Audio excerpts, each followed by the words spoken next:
Hi hello welcome to our channel. నేను మీ సిరి. ఈరోజు మనం చెప్పుకోబోయే కథ ఇష్టమైన సకుడ పార్ట్ 149. కథలోకి వెళ్ళే ముందు లైక్ చేయడం మరవకండి. ఆమె ముభావంగా పడుకుంది. ఇంతకు ముందు తను ఇలాగే వచ్చేస్తాడు తన కోసం, ఇవాళ వస్తాడా ధరణి ఆలోచిస్తూ కళ్ళు మూసుకుంది. ఆమెకు నిద్ర పట్టలేదు. అసహనం, కోపం అన్నీ వరుసగా వచ్చేస్తున్నాయి. తనతో పెళ్ళెందుకు, మరోవైపు మేఘనతో తిరగడం ఎందుకు, వాళ్ళిద్దరూ అంత ఇబ్బంది పడి ఎందుకు దూరమైనట్టు? మేఘన మీద కోపంతో తనని పెళ్లి చేసుకున్నాడా? చిన్నప్పటి నుంచి తనతో సరిగ్గా మాట్లాడినవాడు హఠాత్తుగా తనని ఇష్టపడుతున్నట్టుండడం, ప్రేమ చూపడం, పెళ్లి చేసుకోవడం ఇవన్నీ మేఘన మీద కోపంతో చేశాడా? తన ఆలోచనలు తనకే నచ్చడం లేదు. అతని ప్రేమ తనకే సొంతం. ఈ మాటలు అబద్ధమవుతున్నాయి. ఏడుపు ముంచుకొచ్చింది. తనకేం చేయాలో పాలుపోవట్లేదు. అసలు ఆలోచనలేమో తెగట్లేదు. ధరణి ఫోన్ మోగుతుంటే చూడకుండానే వెళ్ళి లిఫ్ట్ చేసి చెవి దగ్గర పెట్టుకుంది. ఏమైంది గగన్ అని తల్లి అడుగుతుంటే, ఫ్రెండ్ ఇంపార్టెంట్ కాల్, చాలా ఇంపార్టెంట్ మ్యాటర్ అని అన్నాడు అతను. మధ్యలో లేచి వచ్చావు, తిందువురా అని అడిగింది మాలవిక. కొడుకు ఏదో విషయం గురించి ఆలోచిస్తున్నాడని ఆమెకి అర్థమైంది కూడా. లేదు మామ్, ఇంపార్టెంట్ వర్క్ అని అతని వడివడిగా గదిలోకి వెళ్ళిపోయాడు. ఉదయ్ ఎటువైపు వెళ్ళాడు, ఎలా తప్పించుకున్నాడో తెలియట్లేదు. అతనికి ప్రస్తుతానికి ఉదయ్ ఎటువంటి స్టెప్ వేయలేదు. అతనికి తెలుసు, వేసే పొజిషన్లో కూడా లేడు. అయినా తన జాగ్రత్తలో తనుండాలని గగన్ అనుకున్నాడు. రాత్రి వేళ తలుపు కొడుతున్న శబ్దం రావడంతో ధరణి లేచి వచ్చి తలుపు తెరిచింది. ఎదురుగా అమృత కనిపించగానే ఆమె కళ్ళు వడల్పయ్యాయి. అమ్ము, నువ్వు ఇక్కడే ఉన్నావా? కళ్ళు విప్పార్చుకుని చూస్తూ ధరణి అడుగుతుంటే, అవును అని, బయటికి రా ధరణి అని పిలిచింది అమృత. లోపల ఎవరూ లేరులే, నేనొక్కదాన్ని, నువ్వేరా అంది ధరణి. అది కాదు, కమల్ బయట ఉన్నాడు అమృత చెప్పడంతో ఆశ్చర్యంగా బయటకొచ్చింది ధరణి. అప్పటికే అక్కడే ఉన్న లివింగ్ ఏరియాలో సోఫాలో కూర్చున్నాడు కమల్. ఇద్దరిని ధరణి ఆశ్చర్యంగా చూసింది. మీరేంటి సడన్ సర్ప్రైజ్ ఇచ్చారు? ఆమె ఎదురుగా నవ్వుతూ కూర్చుంది. ధరణి, నువ్వు టెన్షన్ పడుకో అంటున్న అమృత వైపు కాస్త అయోమయంగానే చూస్తుంది. ఏం మాట్లాడుతున్నావమ్ము? ఉదయ్ తప్పించుకున్నాడు ధరణి, అందుకే గగన్ మమ్మల్ని ఇక్కడికి పంపించాడు అని చెప్పాడు కమల్. ధరణి ఏం మాట్లాడలేదు. ధరణి చేతి మీద చెయ్యేసింది అమృత. డిన్నర్ చేశారా ధరణి అడిగింది. చేసినట్టు ఇద్దరూ తల్లూపారు. ధరణి వాళ్ళకి గది చూపించింది. ధరణి ఎక్కడికి వెళ్ళొద్దని కమల్ మరీ చెప్పాడు. ఆమె అక్కడి నుంచి గదిలోకి వచ్చింది. మరునాడు ఉదయం ధరణి మొబైల్ చూసుకుంది. గగన్ నుంచి చాలా మిస్డ్ కాల్స్ ఉన్నాయి. కాసేపటి తర్వాత అతనికి ఫోన్ ట్రై చేసింది ధరణి. రాత్రంతా నిద్ర పట్టలేదు అతనికి. ఎవరో చూసి అతని కళ్ళు మూసుకొని కాల్ లిఫ్ట్ చేశాడు. హలో అప్రయత్నంగా అనేశాడు. ధరణి మాట్లాడలేదు. అతని మూసిన కళ్ళు మరింత బిగుసుకున్నాయి. బుద్ధుందా, కాల్ లిఫ్ట్ చేయాలని తెలియదా నీకు? అతను అరిచాడు. ధరణి అయినా మాట్లాడలేదు. కమల్ వాళ్ళతో బయలుదేరి నువ్వు, అతను సీరియస్గా చెప్పాడు. అయినా సరే ఆమె మాట్లాడలేదు. అతనికి అరికాళ్ళ నుంచి కోపం సర్రున పొంగింది. కాల్ కట్ అయిందేమోనని ఒకసారి చూసి కట్ అవ్వకపోవడంతో మళ్ళీ చెవి దగ్గర పెట్టుకుని, ధరణి, నా పేషెన్సీ టెస్ట్ చేయకు, మర్యాదగా బయలుదేరు సీరియస్గా చెప్పాడు గగన్. అతను మాట్లాడుతుండగానే ఫోన్ కట్టిన శబ్దం వినిపించింది. అతని చేతిలో ఉన్న ఫోన్ పెద్ద శబ్దం చేస్తూ ముక్కలైంది. అతని దవడ కండరాలు బిగుసుకుపోయాయి. అవి ఒకదానితో ఒకటి మెల్లిగా ముడిపడి కదులుతున్నాయి. అతని కళ్ళు మరింత చిన్నవయ్యాయి. బిగుసుకున్న అతని పిడికిలిలో గాలి ఊపిరాడక ఉక్కిరిబిక్కిరవుతోంది. రావా, ఎందుకు? అమృత ఆదుర్దాగా అడిగింది. 4 రోజులు ఉందామని నిన్నే వచ్చాను, ఇప్పుడే రాను అన్నది ధరణి. ధరణి సిచ్యువేషన్ నీకు అర్థం కావట్లేదు అసలు. ఉదయ్ చాలా డేంజరస్, కమల్ వెంటనే చెప్పాడు. అవును, కానీ నేను ఎక్కడికి వెళ్ళను, జాగ్రత్తగా ఉంటాను. డాడీ ఉన్నారు, బయట సెక్యూరిటీ ఉంది, నాకేం భయం అన్నది ధరణి. అది కాదు ధరణి, గగన్ నిన్ను తీసుకురమ్మన్నాడు అంటూ కమల్ నచ్చచెప్పబోతుంటే, లేదు, నేను తనకి రాను అని చెప్పేశాను, మీరు బయలుదేరండి అన్నది ధరణి. కమల్ గగన్కి ఫోన్ ట్రై చేశాడు. అది స్విచ్డ్ ఆఫ్ వచ్చింది. కమల్ మరోసారి అడిగినా ధరణి రాను అని చెప్పడంతో అతడేం చేయలేక ప్రతాప్తో మాట్లాడి అమృతను తీసుకెళ్ళిపోయాడు. ధరణి ఎందుకు ఇలా చేస్తుంది, అసహనంగా అంది అమృత. తన ఇంట్లో ఉంటే సేఫ్గానే ఉంటుంది, కంగారు పడుకో, ప్రతాప్ అంకుల్కి చెప్పాను అని అన్నాడు కమల్. అమృత కాస్త దిగులుగానే ఉంది. అతనితో ప్రయాణమైంది ఆమె. మరునాడు వేద ఆలోచిస్తూ కూర్చుంది. ఆమెకంతా గజిబిజిగా ఉంది. ఎంత ఆలోచించినా గుర్తుకు రావట్లేదు. హర్ష తన దగ్గరికి కూడా రాలేదిక. లోపలికి వస్తున్న యమునను చూసి, బయట ఎవరో మాటలు వినిపిస్తున్నాయి, ఎవరమ్మా అని అడిగింది వేద. హర్ష తన ఫ్రెండ్ ఉన్నారు అని చెప్పింది యమున. అవునా? ఆ అవునే. ఇప్పుడు ఎందుకు వచ్చినట్టు అని అడిగింది వేద. ఎందుకో ఆ అబ్బాయి నీకు గుర్తులేడా వేద అని అడిగింది యమున. అతను నీకు తెలుసా? సమాధానం చెప్పకుండానే తల్లిని ప్రశ్నించింది వేదవతి. తెలుసు, గగన్ గురించి నువ్వు చాలాసార్లు చెప్పావు అన్నది యమున. నేను కాసేపు బయటకొస్తాను అని వేద అడుగుతుంటే కూతురు భుజాల చుట్టూ చేతులు వేసి జాగ్రత్తగా వీల్చైర్లో కూర్చోబెట్టింది యమున. ఈ మధ్య వేద సొంతగా లేవడం, నడవడానికి ప్రయత్నం చేయడం చేస్తుంది అని యమున గమనించింది. వేదని బయటికి తీసుకెళ్ళింది యమున. అక్కడ హర్ష వాళ్ళు లేరు. ఆమె నీరుగారిపోయింది ఒక్కసారిగా. మళ్ళీ వెంటనే లోపలికంటే తల్లి తిడుతుందని అక్కడే కాసేపు తిరిగింది ఆమె, అలాగే వీల్చైర్లోనే. ఏమైందిరా అలా ఉన్నావు అని అడిగాడు హర్ష స్నేహితుడి భుజం మీద చేయి వేసి. వేద ఎలా ఉంది? మెల్లిగా రికవరీ అవుతోంది. నీతో ఎలా ఉంటుంది?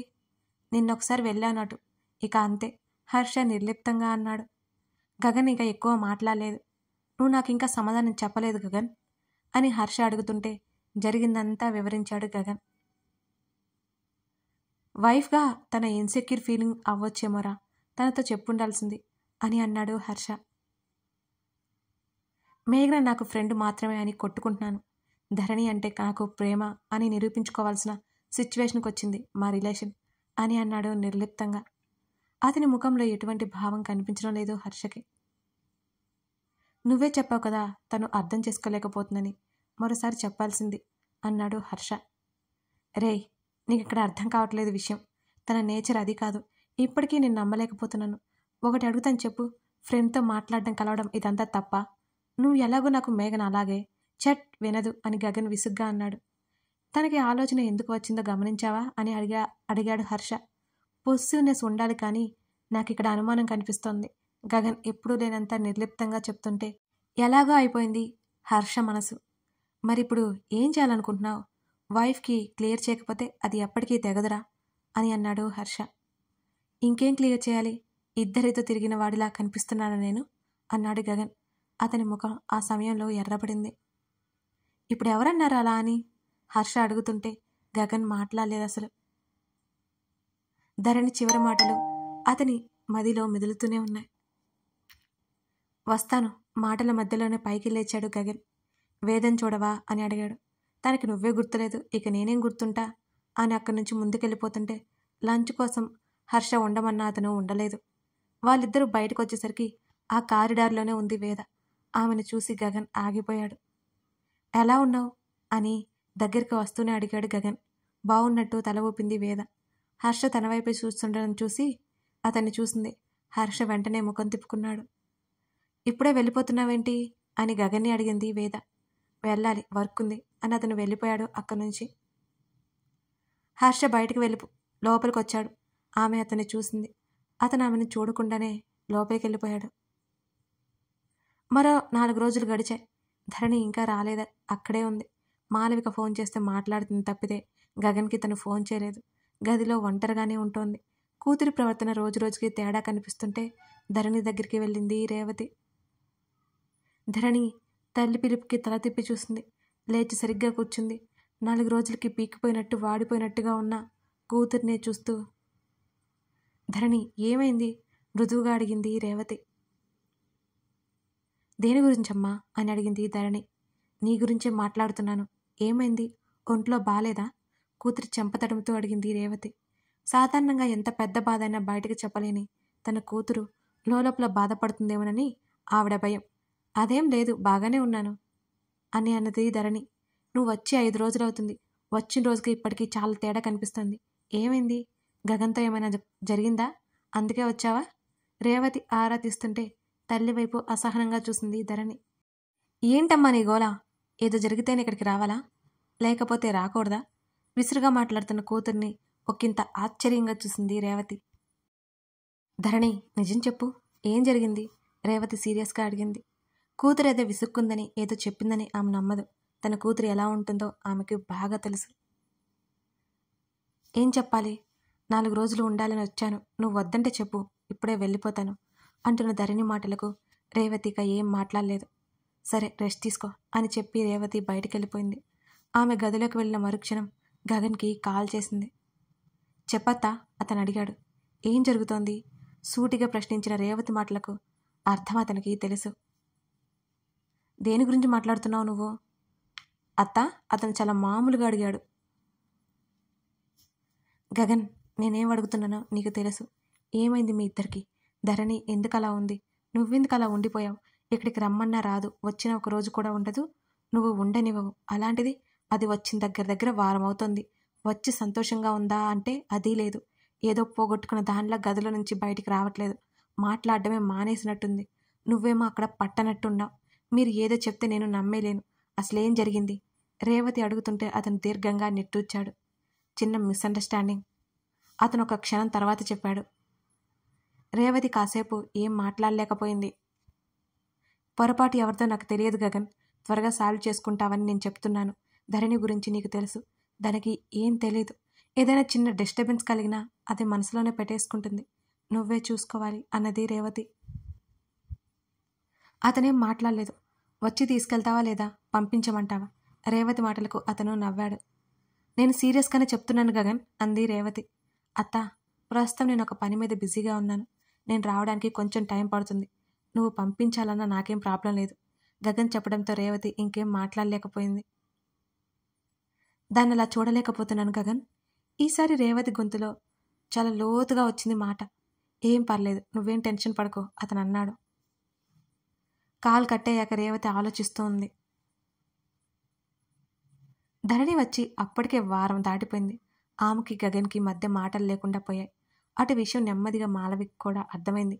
కానీ ఎవరూ బయటపడలేదు. ఆ రోజు మాలవిక కాల్ చేసింది. మొబైల్ తీసుకుని ధరణి గదిలోకి వెళ్ళింది రేవతి.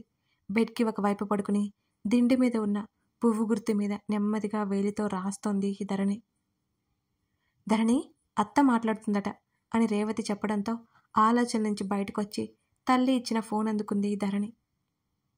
వీడియో కాల్ రావడంతో మాలవిక ఎదురుగా స్క్రీన్ మీద కనబడుతోంది ధరణికి.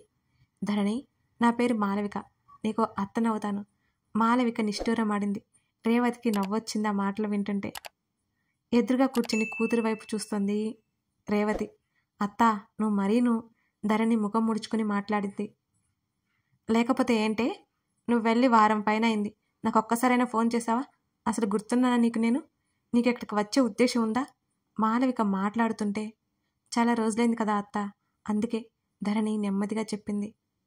ఏదో జరిగింది, అది నువ్వు మాతో చెప్పట్లేదు. సరే, వర్ష పెళ్ళి 2 రోజుల్లో ఉంది. వస్తున్నట్టా రానట్టా? మాలవిక అడుగుతుంటే ధరణి తల్లి వైపు చూసింది. నేను వచ్చినా రాకపోయినా పట్టించుకునే వాళ్ళు ఎవరున్నారు? అమ్మ వస్తుంది అన్నది ధరణి. పిచ్చి పిచ్చి వేషాలు వేయకు, రేపు బయలుదేరు. మాలవిక సీరియస్గా చెప్పింది కోడలతో. అత్తా, నేను అక్కడ ఉండడం ఎవరికి ఇష్టం లేదు, వదిలే. ధరణి, అసలు ఏం మాట్లాడుతున్నావు? మాలవిక గొంతు సీరియస్గా మారిపోయింది ఆ మాటకి. నేను అక్కడ ఉండడం వల్ల మీ అమ్మగారికి ఇబ్బంది, మాధవి పిన్నికి ఇబ్బంది. వాళ్ళు వర్షకి కావాల్సిన వాళ్ళు. నేను లేకపోతే అందరూ సంతోషంగా ఉంటారు అని అంటున్న ధరణి మాటలకు ఇద్దరూ విస్తుపోయారు. అటు మాలవిక, ఇటు రేవతి. అప్పుడే అక్కడికి వచ్చిన పార్వతమ్మ, మాధవి కూడా అదే పడ్డారు ఆ మాటలకి.